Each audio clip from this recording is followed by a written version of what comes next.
Good evening everyone.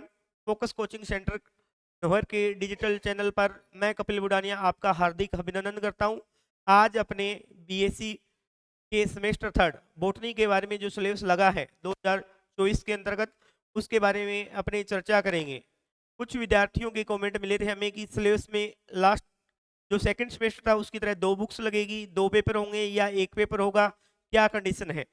यानी कि last जो हमें कमेंट मिल रहे हैं बच्चों के, उनको ये अभी तक कंफर्मेशन नहीं है कि पेपर में किस प्रकार का पैटर्न रहेगा, क्वेश्चन का पैटर्न क्या रहेगा, क्या ऑब्जेक्ट थर्ड सेमेस्टर में पेपर ऑब्जेक्टिव होगा या सब्जेक्टिव टाइप का होगा, किस प्रकार का पेपर होगा और कितने उसके अंदर पेपर आपसे पूछे जाएंगे। इन सभी महत्वपूर्ण बिंदु के बारे में और आपके जो सिलेबस लगा है थर्ड सेमेस्टर के लिए महाराजा गंगा सिंह यूनिवर्सिटी में, वो कौन से प्रकार का सिलेबस लगा है उसके बारे में आज अपनी चर्चा करेंगे। उसके बाद अपने कोई यूनिट के अंतर्गत अपने फर्स्ट यूनिट या कोई देखेंगे अभी कौन सी यूनिट शुरू करेंगे जिसमें आपके कमेंट मिलेंगे, वो अपने यूनिट यहाँ पे शुरू करेंगे। ठीक है, तो आज अपने चर्चा का बिंदु रहेगा पाठ्यक्रम। देखिए सिलेबस की अगर अपने बात करें, सिलेबस के अंदर जो ये सिलेबस है इसमें अब जो ये बीएससी का सिलेबस डिजाइन किया गया है बीएससी एग्जामिनेशन 2024 और 25 के लिए सेशन वालों के लिए जो थर्ड सेमेस्टर है उनके लिए किस प्रकार का सिलेबस रहेगा देखेंगे। ये जो सिलेबस है ये न्यू एजुकेशन पॉलिसी एनईपी 2020 यानी कि 2020 की जो पॉलिसी है न्यू एजुकेशन पॉलिसी उसके अकॉर्डिंग इस सिलेबस को आपके लिए डिजाइन किया गया है। सबसे पहला फैक्टर आपको मैं अभी बता देता हूं कि थर्ड सेमेस्टर में प्रत्येक पेपर का बीएससी में एक ही पेपर होगा। एक पेपर का मतलब कैसे हो गया, जैसे बॉटनी का एक पेपर होगा, जोलॉजी का एक पेपर होगा और इसी प्रकार केमिस्ट्री का भी एक पेपर होगा। यानी कि पहले जो सेकंड सेमेस्टर में आपके 2 पेपर हो रहे थे प्रत्येक सब्जेक्ट के, वो अब दोनों को क्या है मिक्स कर दिया गया और दोनों को मिलाकर अब एक पेपर कर दिया गया। उनकी मार्किंग स्कीम है वो टोटल मार्किंग स्कीम एक सब्जेक्ट की 150 नंबर कर दी गई है। वो अपने डिवाइड करके देखेंगे किस प्रकार नंबर डिवाइड किया गए हैं। ठीक है, तो अब पेपर की संख्या 1 रहेगी और सब पेपर का जो सिस्टम है पेपर कंडक्ट करवाने का वो सब्जेक्टिव टाइप का होगा, उसमें कुछ क्वेश्चन एमसीक्यू टाइप के होंगे। ठीक है, यानी न्यू एजुकेशन पॉलिसी के अकॉर्डिंग तीनों प्रकार के एक जैसे क्रिटिकल थिंकिंग वाले भी क्वेश्चन उसमें ऐड किए जाएंगे और ऑब्जेक्टिव टाइप के जो क्वेश्चन है वो भी उसमें क्या किए गए हैं ऐड किए गए हैं। तो इसके बारे में देखेंगे अपने। देखिए सिलेबस के बारे में, अब जो ये सिलेबस डिजाइन किया है choice based credit system CBCS mode शुरू कर दिया गया है। एजुकेशन न्यू एजुकेशन पॉलिसी के अकॉर्डिंग सीबीसीएस मोड शुरू कर दिया गया है। सीबीसीएस मोड यानी कि चॉइस बेस्ड क्रेडिट सिस्टम शुरू कर दिया गया है। और किसके लिए अपने बात करें महाराजा गंगा सिंह यूनिवर्सिटी के बारे में, किससे संबंधित है Maharaja Ganga Singh university Bikaner university of bachelor of science BSc botany के बारे में आज अपने चर्चा करेंगे।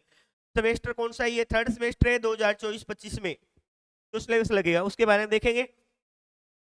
तो देखिए इसमें अपने सिलेबस के में देखेंगे तो इसमें देखें क्या तैयार किया गया है, न्यू एजुकेशन जो पॉलिसी है उसके द्वारा न्यू रोड मैप क्या किया गया तैयार किया गया है। इसमें देखो सिलेबस में आपके दिया गया है न्यू एजुकेशन पॉलिसी 2020 के अकॉर्डिंग ये सिलेबस। अब इसमें क्या होगा, कोर कोर्स ए, यहाँ पे क्या किया है कोर्स को अलग अलग डिजाइन किया गया है। कोर कोर्स ए जिसके अंतर्गत आपको क्या पूछा जाएगा, कंपल्सरी टाइप में एमसीक्यू टाइप के क्वेश्चन पूछे जाएंगे, फिर उसके बाद में आपको क्रिटिकल थिंकिंग टाइप के क्वेश्चन पूछे जाएंगे, एक चॉइस बेस्ड क्वेश्चन भी इसमें सीबीसी बोर्ड के द्वारा क्या है चॉइस बेस्ड टाइप के भी क्या पूछे जाएंगे आपसे क्वेश्चन पूछे जाएंगे। ठीक है, तो आगे अपने मार्किंग स्कीम देखते हैं पहले अपने बॉटनी के अंदर सेमेस्टर थर्ड। देखो इसके अंदर देखो आपका जो थ्योरी का जो पेपर है, आपका थ्योरी का पेपर है, थ्योरी का पेपर है वो कितने नंबर का रहेगा, 80 नंबर का रहेगा थ्योरी का पेपर रहेगा। वो कितने टोटल तो कितने नंबर का है, बॉटनी का पेपर होगा वो 150 नंबर का होगा, कितने नंबर का भी 150 नंबर का। और इसमें आप देखोगे थ्योरी का जो पेपर होगा थ्योरी का पेपर होगा कितने नंबर का होगा, 80 मार्क्स का होगा। थ्योरी का पेपर कितने नंबर का होगा, 80 मार्क्स का होगा। इसमें 20 नंबर किसके होंगे, इंटरनल। 20 नंबर किसके होंगे, इंटरनल मार्क्स होंगे जो कॉलेज के द्वारा आपको प्रोवाइड किए जाएंगे। जैसे असाइनमेंट हो गया, अटेंडेंस हो गई, डिसिप्लिन, इसके अकॉर्डिंग ये 20 मार्क्स डिवाइड किए गए हैं। और जैसे इंटरनल एग्जाम है, मॉडल है या सेमिनार है, उसके बेस पर ये 20 मार्क्स आपको प्रोवाइड किए जाएंगे। ठीक है, तो थ्योरी का जो पेपर होगा वो 80 नंबर का होगा। कितने नंबर का होगा, 80 नंबर का। इसके बाद में आप देखोगे, इसके बाद लैब वर्क, लैब का मतलब प्रैक्टिकल कितने नंबर का होगा, 40 नंबर का तो आपका क्या होगा, प्रैक्टिकल होगा। और 10 नंबर इसमें भी क्या है, प्रैक्टिकल के वर्क के या असाइनमेंट से संबंधित 10 नंबर क्या होंगे, असाइनमेंट से संबंधित। तो टोटल मार्क्स कितने हो गए, 50 मार्क्स, 50 नंबर इसके हो गए और 80 थ्योरी के हो गए, 20 इंटरनल ये हो गए। तो टोटल मार्क्स कितने हो गए, 150 नंबर हो गए हैं। कितने नंबर हो गए, टोटल 150 नंबर। आपको क्या ध्यान रखना है, थ्योरी का 80 नंबर, 20 नंबर इंटरनल और इसके बाद में 40 नंबर प्रैक्टिकल के और 10 नंबर असाइनमेंट करेंगे। टोटल कितने नंबर हो गए, 150 नंबर हो गए हैं। अब देखो सिलेबस के बारे में अपने आज डिस्कशन कर रहे हैं। आपको अभी मैंने बताया है कि पेपर एक ही होगा, यानी 2 बुक्स पहले लग रही थी, उसको क्या किया गया, इंटीग्रेटेड कर दिया गया है, यानी मिक्स कर दिया गया। दोनों में कुछ यूनिट्स इस थर्ड सेमेस्टर में और उसके बाद में फोर्थ सेमेस्टर में जो पहले सेकंड ईयर में लग रही थी, उनको 2 भागों में डिवाइड किए गए। आधा सिलेबस पहले हो जाएगा पेपर एक पेपर में, और उसके बाद वाला हाफ पार्ट है वो किस में होगा, फोर्थ सेमेस्टर में कंडक्ट करवाया जाएगा। अब अपने देखेंगे इसमें कौन कौन सा सिलेबस आपके ऐड किया गया है थर्ड सेमेस्टर में। तो पहले अपने सिलेबस के बारे में डिस्कशन कर लेते हैं, फिर अपने एग्जाम पैटर्न के बारे में डिस्कशन करेंगे। पहला देखेंगे अपने, सबसे पहले जो ये सिलेबस है उसमें आपका जो थ्योरी का पेपर है, थ्योरी का जो पेपर है उसमें क्या क्या ऐड किया गया है। एक तो आपके सिलेबस में टेक्सोनोमी ऐड की गई है। क्या ऐड की गई है, टेक्सोनोमी। आपके सिलेबस में टेक्सोनोमी ऐड की गई है। टेक्सोनोमी के आपके सिलेबस में 2 यूनिट है। टोटल कितनी यूनिट है, 2 यूनिट्स आपके लगेगी टेक्सोनोमी से संबंधित। किससे संबंधित है, टेक्सोनोमी से संबंधित। जिसमें शुरुआत में हर्बेरियम, बोटनिकल गार्डन ये आ जाएंगे, फिर फैमिली है, क्लासिफिकेशन है, और आपको मोर्फोलॉजिकल कैरेक्टरिस्टिक के बेस पर प्लांट, एंजियोस्पर्म प्लांट को क्या करना है, आइडेंटिफाई करना है। इसमें वेरियस टाइप की फैमिली और इसके एग्जाम्पल आप उसको टेक्सोनोमी में पढ़ोगे। ठीक है, इसके बाद सेकंड पार्ट में आपके सिलेबस में ऐड की गई है एनाटॉमी। सेकंड पार्ट में आपके सिलेबस में ऐड की गई है एनाटॉमी। इसकी भी कितनी यूनिट लगेगी, आपके 2 यूनिट लगेगी। एनाटॉमी की भी कितनी यूनिट लगेगी, 2 यूनिट लगेगी। आपके सिलेबस में कितनी यूनिट है, 2 यूनिट है।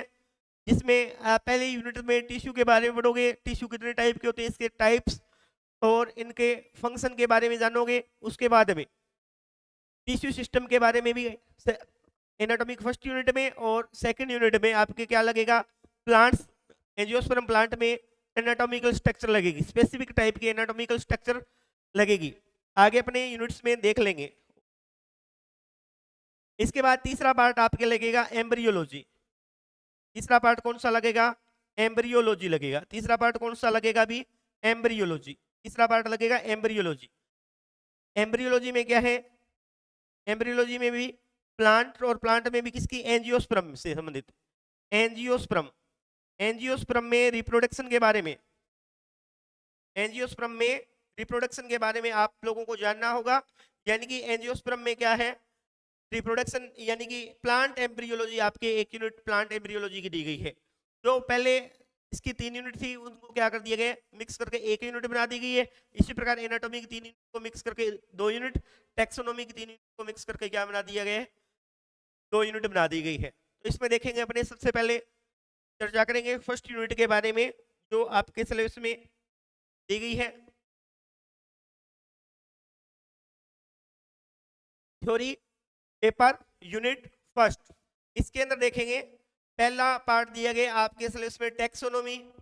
पेपर का नाम क्या है, taxonomy, anatomy and embryology of angiosperm. ये बुक का नाम है भी, पेपर का नाम क्या है ये ध्यान रखना आप सभी। एग्जामिनर आपसे प्रैक्टिकल के ड्यूरिंग के बारे में पूछ सकते हैं कि आपका जो पेपर है उसका नाम क्या है। जो बॉटनी में आप पढ़ रहे हो तो उसमें नाम क्या है, taxonomy, anatomy and embryology of angiosperm. Paper third semester में बोटनी पेपर का नाम क्या है? Taxonomy, anatomy and embryology of angiosperm, ये पेपर का नाम है। इसमें आप फर्स्ट यूनिट में देखेंगे अपने क्या है ऐड किया गया है, हर्बेरियम टेक्निक्स। हर्बेरियम क्या होता है उसकी टेक्निक्स के बारे में, यानी कि हर्बेरियम क्या होते हैं जो प्लांट को मोर्फोलॉजिकल करेक्टरिस्टिक के बेस पर तो आइडेंटिफाई करने के लिए, प्लांट्स को पहचानने के लिए कि कौन सी प्रकार की इसमें फैमिली है, उनको पहचानने के लिए क्या किए जाते हैं, स्पेसिमेन यानी प्लांट्स को सुखाकर क्या है फाइलिंग की जाती है, प्लांट को सुखाकर फाइल के अंदर उसे चिपकाया जाता है और उसके आधार पर उसके मोर्फोलॉजिकल करेक्टरिस्टिक के आधार पर उसका क्लासिफिकेशन किया जाता है। तो इस प्रकार प्लांट को सुखाकर उसके पदार्थ या स्पेसिमेन को सेव करना क्या कहलाएगा, हर्बेरियम कहलाएगा, और इस प्रकार की फाइल को हर्बेरियम फाइल बोला जाता है। तो हर्बेरियम क्या है, इसकी टेक्निक्स क्या है, इसके बारे में आपको अध्ययन करना है। इसमें हर्बेरियम टेक्निक्स किस प्रकार होगी, इंपोर्टेंस एंड बोटनिकल गार्डन। इसके अलावा आपके क्या सिलेबस में दिया गया है, इंपोर्टेंस, हर्बेरियम की इंपोर्टेंस क्या है। उसके बाद में सेकंड टॉपिक आपके सिलेबस में ऐड किया गया है बोटनिकल गार्डन। सेकंड टॉपिक कौन सा है, botanical garden of India. Bharat में या इंडिया के अंदर कितने बोटनिकल गार्डन है के बारे में आपसे डिटेल से पूछा जाएगा। ठीक है, नेक्स्ट पार्ट देखेंगे अपने सेंट्रल। इसके बाद में क्या है, जर्नल टर्मिनोलॉजी इन टेक्सोनोमी। टेक्सोनोमी के अंदर जर्नल जो टर्मिनोलॉजी यूज की जा रही है वो क्या क्या है, जैसे इनफ्लोरेसेंस के बारे में बताना है, फ्लोवर कौन से प्रकार का है, एंड फ्रूट कौन से टाइप का होगा, इनके बारे में बताएंगे। इसके बाद में नोमेनकल्चर के बारे में भी आपसे पूछा जाएगा, जैसे द्विनाम पद्धति यानी और त्रिनाम पद्धति होगी। इस प्रकार जो नोमेनकल्चर दिया गया है बोटनी के अंतर्गत या IUCN के अकॉर्डिंग जो नोमेनकल्चर हुआ उसके बारे में आपसे पूछा जाएगा। इसके बाद में क्लासिफिकेशन दिया जाए है, आपके सिलेबस में ऐड किया गया है बेंथम एंड हुकर का। बेंथम एंड हुकर का क्या किया गया, क्लासिफिकेशन। इससे पहले हचिंसन वगैरह का भी क्लासिफिकेशन था, टकजन का भी क्लासिफिकेशन था, वो आपके सिलेबस से हटा दिया गया है और केवल क्या रखा गया है, बेंथम एंड हुकर का क्लासिफिकेशन रखा गया है। एंजियोस्पर्म से संबंधित कौन सा क्लासिफिकेशन ऐड किया गया है, बेंथम एंड हुकर का क्लासिफिकेशन ऐड किया गया है।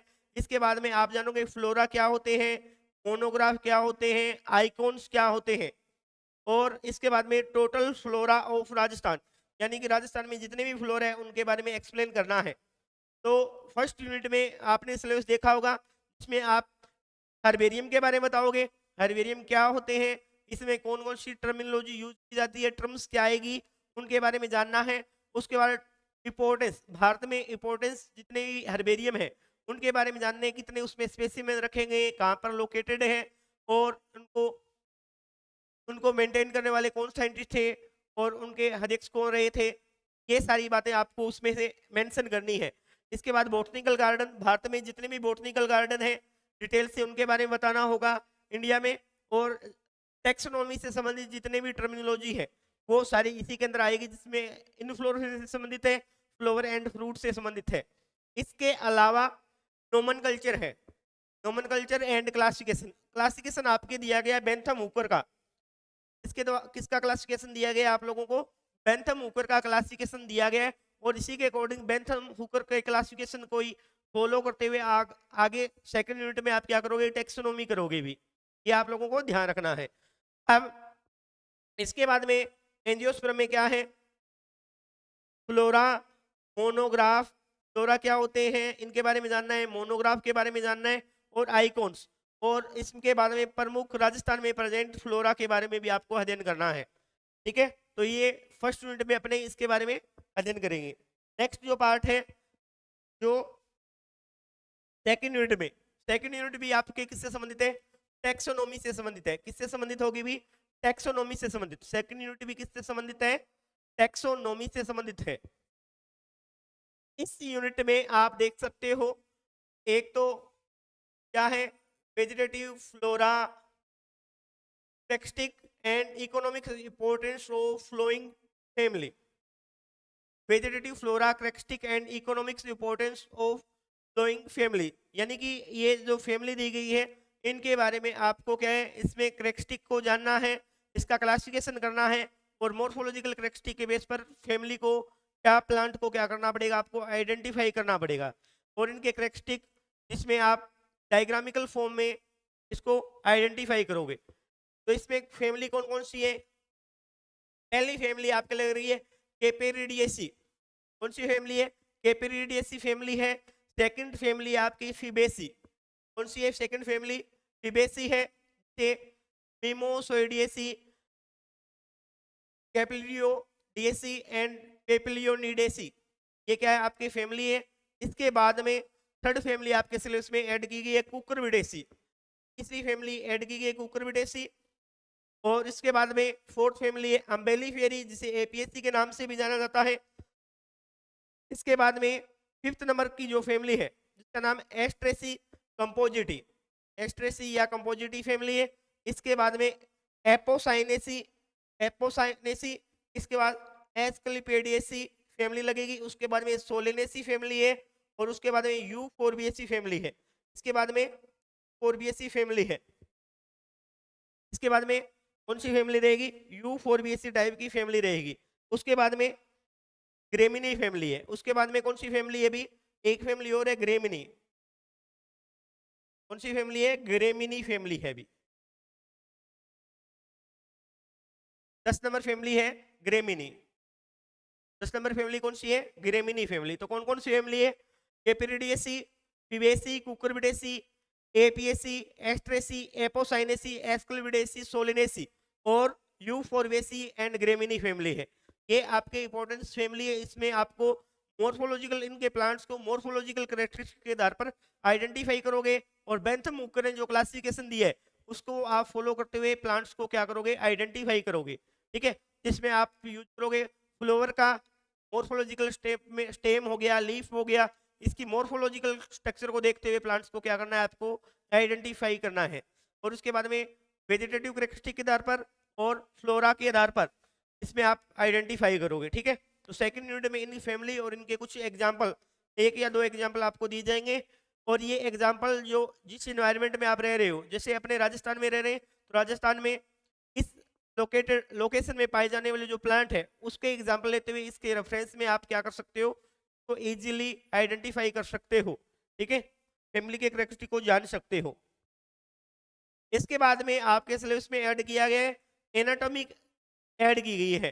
पहला पार्ट टेक्सोनोमी है। टेक्सोनोमी में पहले हर्बेरियम गार्डन ये सारी चीजें आ गई और उसमें नोमेनक्लेचर आ गया था, क्लासिफिकेशन आ गया था।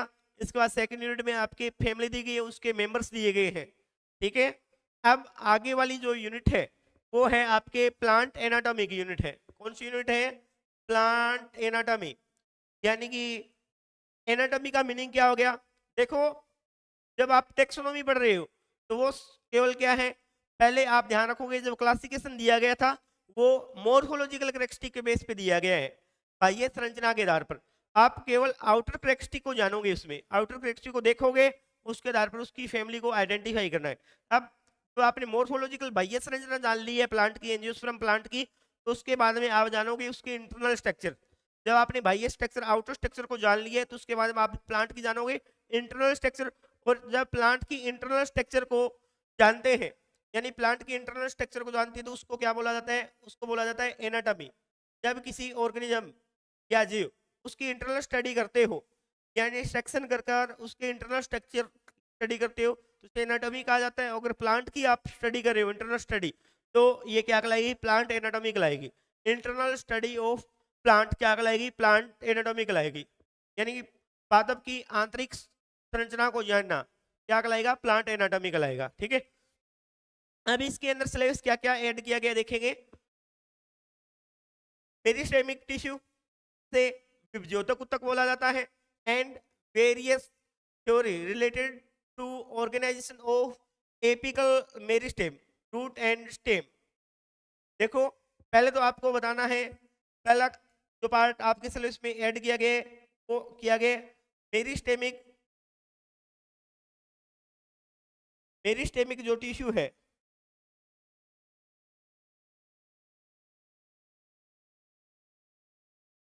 कौन सा टिश्यू है? मेरिस्टेमिक।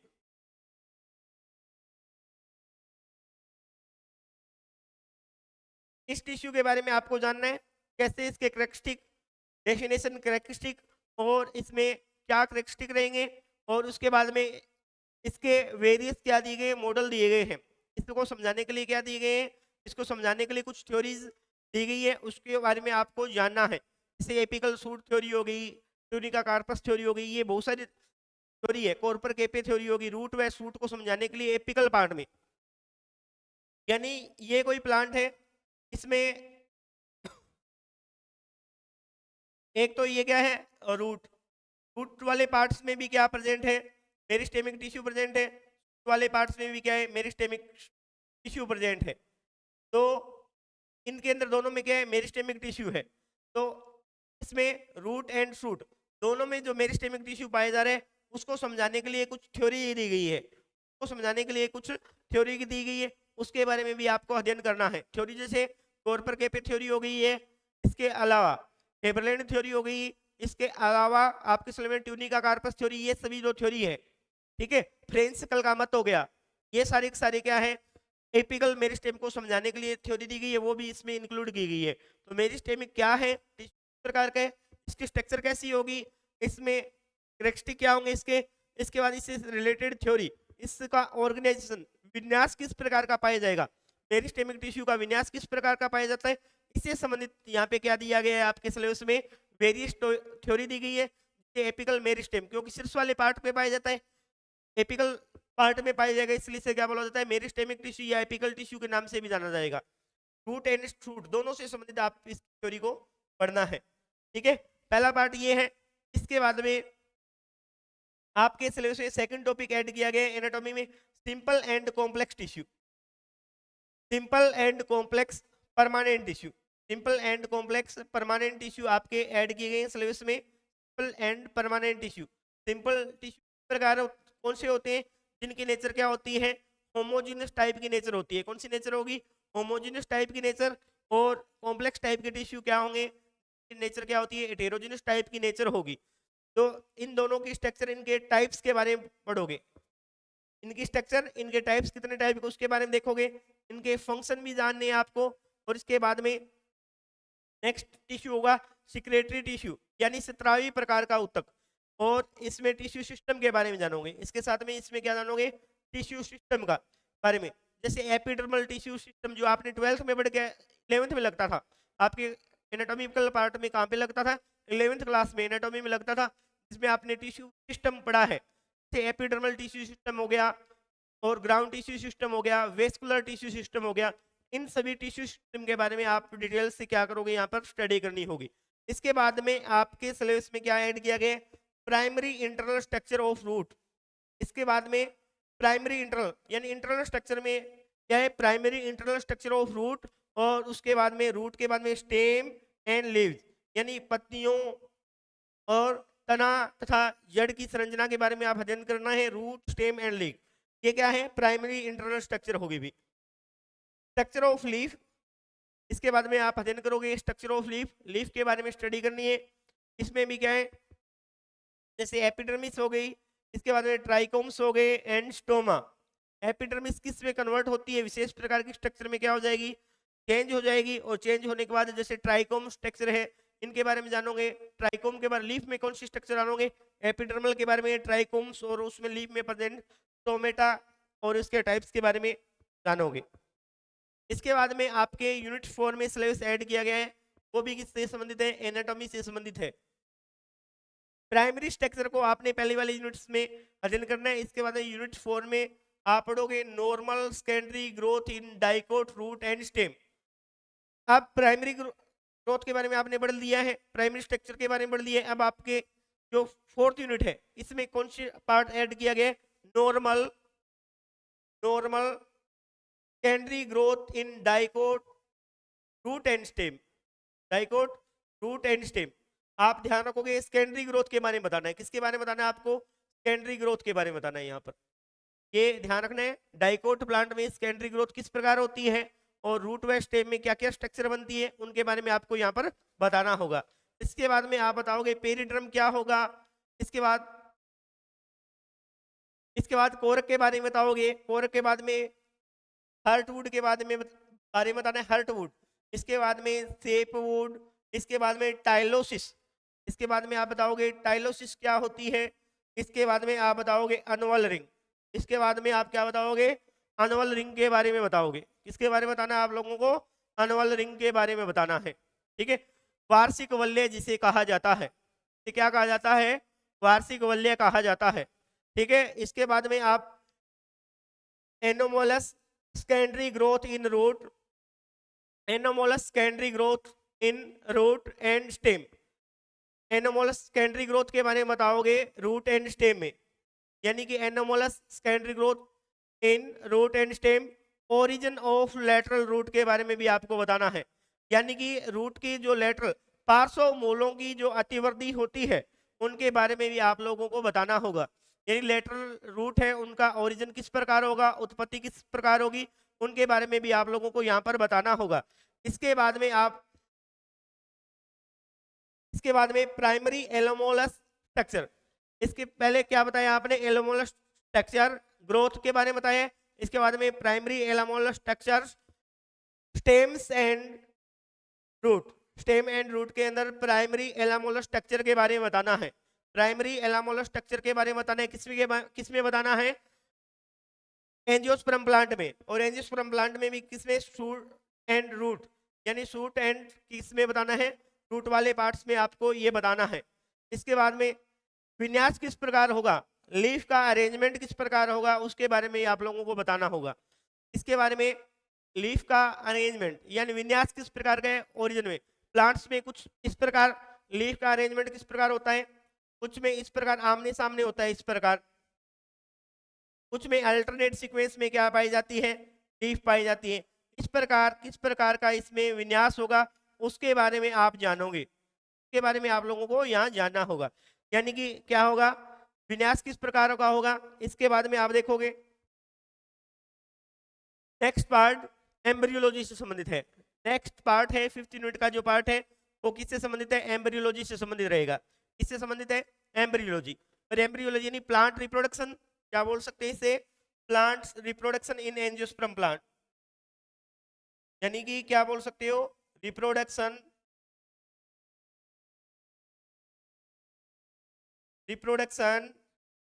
इन एंजियोस्पर्म प्लांट, इन एंजियोस्पर्म प्लांट।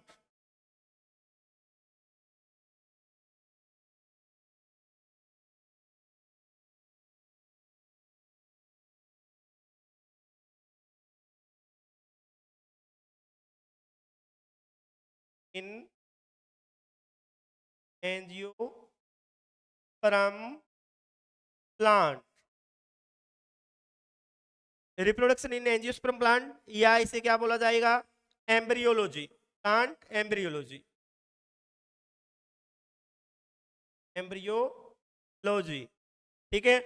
इसमें आपको सबसे पहले एंजियोस्पर्म प्लांट की जो फ्लोवर की स्ट्रक्चर है उसके बारे में अध्ययन करना होगा। किसके बारे में अध्ययन करना है, फ्लोवर की स्ट्रक्चर के बारे में। इसमें देखोगे स्ट्रक्चर ऑफ स्टेमन, पहला टॉपिक आपके लगेगा स्ट्रक्चर ऑफ स्टेमन। इसमें आप अध्ययन करोगे माइक्रोस्पोरोजिनेसिस, माइक्रोस्पोरोजिनेसिस में माइक्रोस्पोर का फॉर्मेशन किस प्रकार हो रहा है, यानी कि जो 12th में आपके सिलेबस में थोड़ा सा ऐड किया गया था उसको यहाँ पर आपको डिटेल से पढ़ना है। जो आपका फर्स्ट चैप्टर है 12th में उसको और ज्यादा डिटेल से दिया गया है। यानी कि स्ट्रक्चर ऑफ स्टेमन, यानी कि स्टेमन की स्ट्रक्चर में यानी कि आएंगे माइक्रोस्पोरोजिनस मेल गेमिट्स के डेवलपमेंट के बारे में पढ़ोगे। इसके बाद में पिस्टल फीमेल गेमेटोफाइट में पिस्टल का फॉर्मेशन पढ़ोगे। इसमें बाद में आप माइक्रोस्पोरोजिनेसिस क्या पढ़ना है, माइक्रोस्पोरोजिनेसिस एंड मेगास्पोरोजिनेसिस। माइक्रोस्पोरोजिनेसिस से आगे चलकर पोलन ग्रेन का निर्माण होगा जिसमें मेल गेमेटोफाइट का विकास होगा, और जबकि मेगास्पोरोजिनेसिस में किसका फॉर्मेशन होगा, मेगास्पोर जो फीमेल रिप्रोडक्टिव स्ट्रक्चर के रूप में, यानी कि किसका निर्माण करेगी, आगे चलकर इसका फॉर्मेशन करेगी, एग का फॉर्मेशन करेगी। इसके बाद में क्या है, types of ovule, development and types of embryo sac. Ovule की स्टडी करोगे, उसके बाद development and type of embryo sac, कितने प्रकार के एम्ब्रियोसेक होते हैं इसके बारे में देखोगे। डबल फर्टिलाइजेशन टॉपिक पढ़ना है, डबल फर्टिलाइजेशन, इसमें स्ट्रक्चर है, types and development of endosperm, endosperm का विकास किस प्रकार होता है, एंडोस्पर्म कितने प्रकार के होते हैं जो आपने पहले भी पढ़े होंगे। प्री न्यूक्लियर टाइप हो गया, जैसे सेलुलर टाइप हो गया, या हेलोवियल टाइप हो गया, हेलोवियम टाइप हो गया, ये एंडोस्पर्म के टाइप पढ़ोगे। इसके बाद में types of embryogeny, types of embryogeny के बारे में पढ़ोगे। इसके बाद में आपके सिलेबस में ऐड किया गया एपोमिक्सिस, एपोमिक्सिस। उसके बाद में पॉली एम्ब्रियोनी, इसके बाद में क्या ऐड किया गया, पॉली एम्ब्रियोनी। और उसके बाद में पार्थेनोजिनेसिस, इसके बाद में ऐड किया गया है पार्थेनोजिनेसिस। इसके बाद में क्या ऐड किया गया है, पार्थोजिनेसिस। और इसके बाद में आप एक टॉपिक और ऐड किया गया आपके सिलेबस में, seed structure and it's type. Seed की स्ट्रक्चर के बारे में बताना है और इसके टाइप्स के बारे में आप लोगों को बताना है। तो इस प्रकार ये 5 यूनिट हो गई है, में 2 यूनिट आपके सिलेबस में टेक्सोनॉमी से, 2 यूनिट आपके सिलेबस में एनाटॉमी से है, और 1 यूनिट आपसे को रिप्रोडक्शन इन एंजियोस्पर्म प्लांट यानी कि प्लांट एम्ब्रियोलॉजी से संबंधित है। ठीक है, तो ये आपके सिलेबस में 5 यूनिट ऐड की गई है। अब अपने नेक्स्ट डिस्कशन करेंगे मार्किंग स्कीम के बारे में, यानी कि पेपर का पैटर्न क्या होगा उसके बारे में जानना है।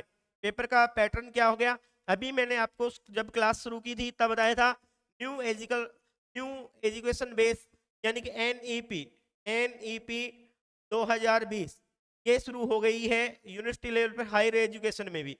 और उसमें भी मोड कौन सा, सीबीसी या सीबीसीएस मोड शुरू हो गया है। Credit choice based credit system क्या हो गया है, शुरू हो गया है।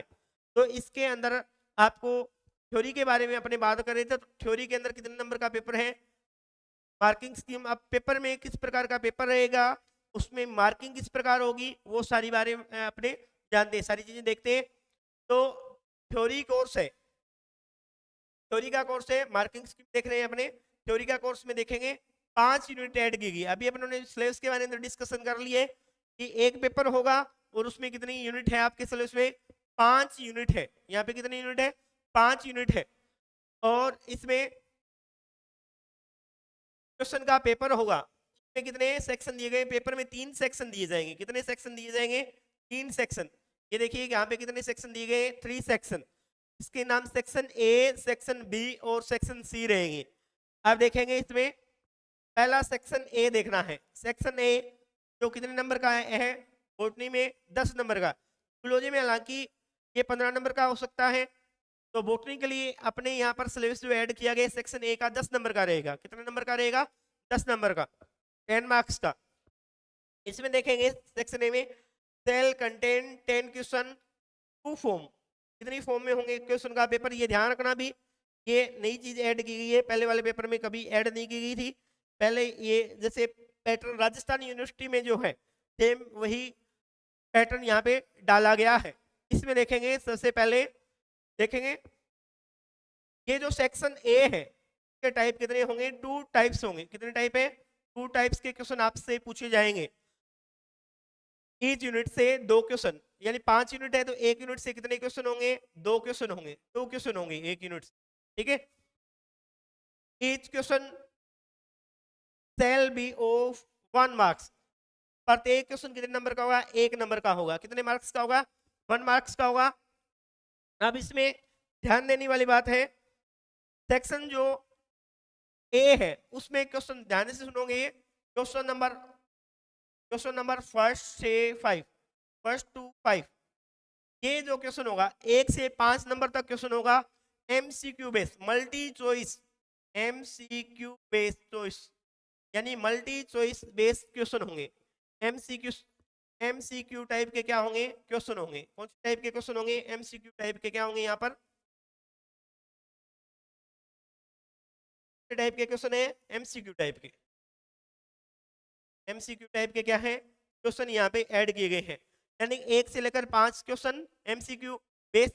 और इसके जो आंसर है वो आपको जो सीट प्रोवाइड की जा रही है उसमें आंसर लिखने हैं। जैसे 4 A B C D, इसमें आप मान लो किसी क्वेश्चन का उत्तर डी आंसर है तो डी लिख के उसके अंदर जो क्वेश्चन में दिया है डी के आगे क्या ऑप्शन दे रखा है तो साथ में मेंशन करना होगा।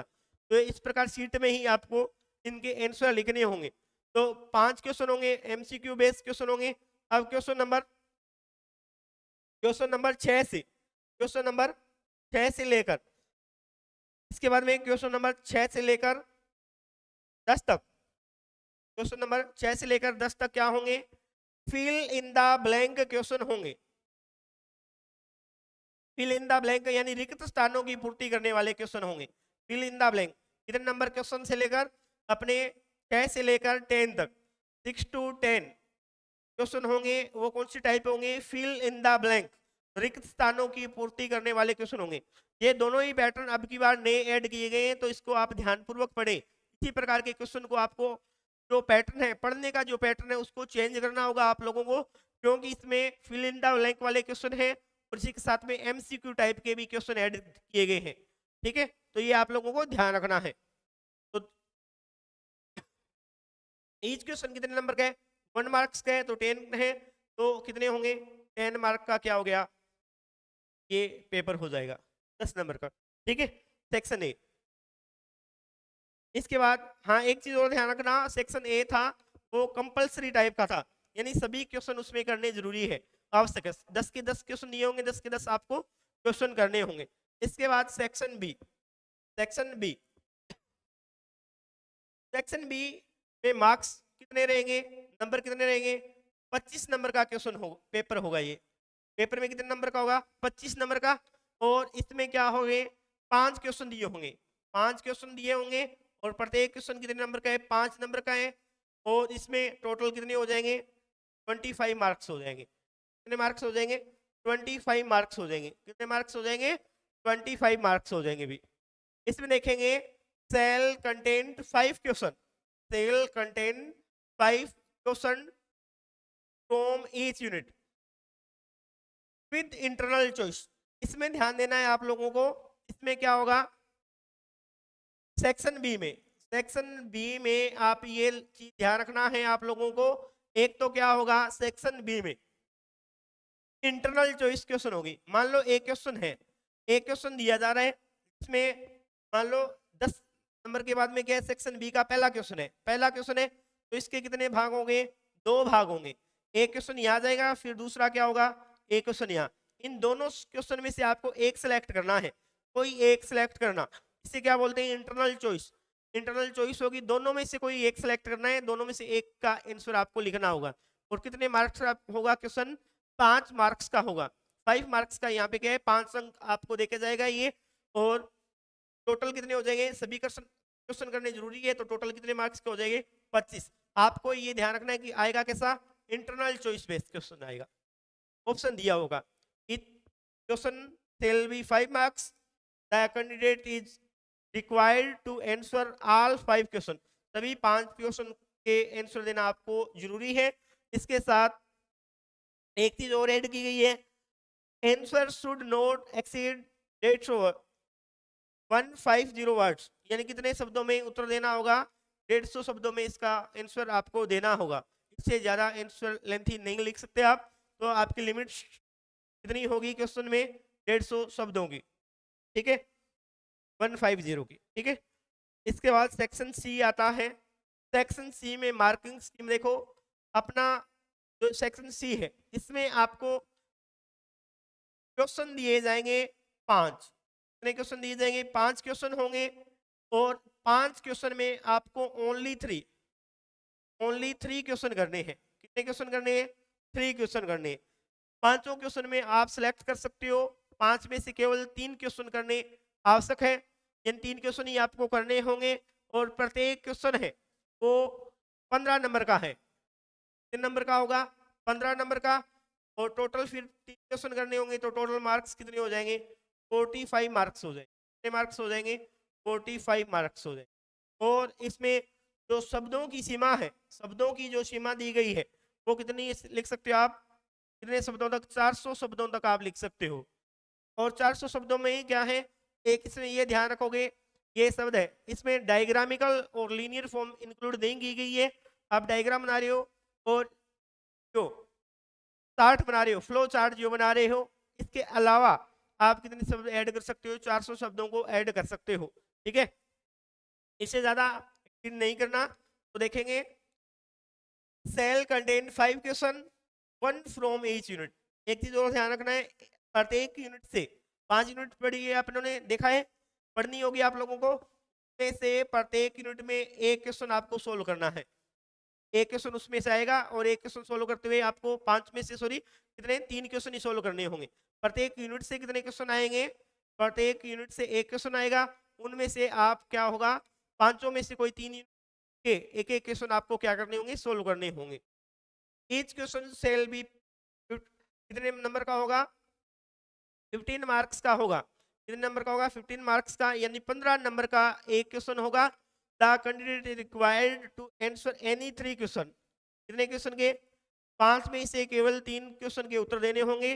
By selecting these 3 question from different unit.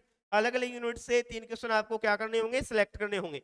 The answer should not exceed 400 words, यानी 400 शब्दों से इससे ज्यादा क्या नहीं होनी चाहिए? शब्द सीमा नहीं होनी चाहिए। ठीक है, तो इससे संबंधित आज अपनों ने बीएससी पार्ट जो सेमेस्टर थर्ड लग रहा है, थर्ड लग रहे हैं सेमेस्टर थर्ड, उसके अंदर बॉटनी का सिलेबस किस प्रकार होगा, इसके बारे में अपनों ने विस्तृत चर्चा कर ली है। इसके अलावा अगर किसी बच्चे को कोई क्वेरी हो तो आप हमें कमेंट डाल सकते हैं, लिख सकते हैं, आपका रिप्लाई दिया जाएगा।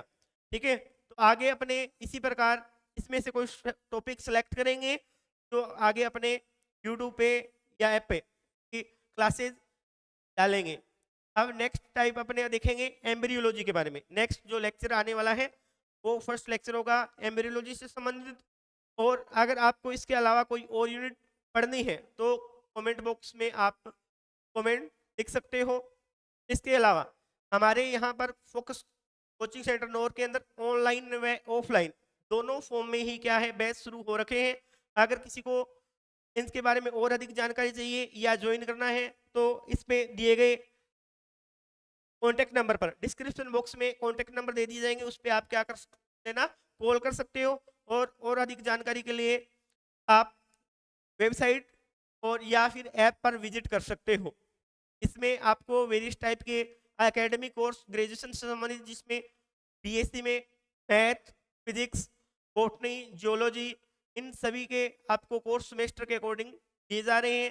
ठीक है, और गुरु नानक जयंती के उपलक्ष्य में आपको इस पे फ्लैट 30% ऑफ दिया जा रहा है।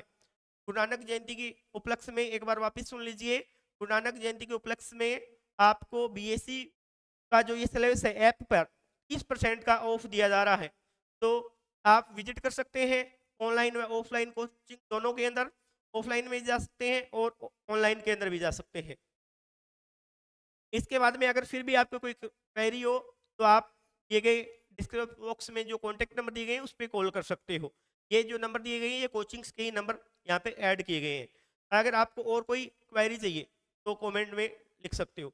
Thank you to all.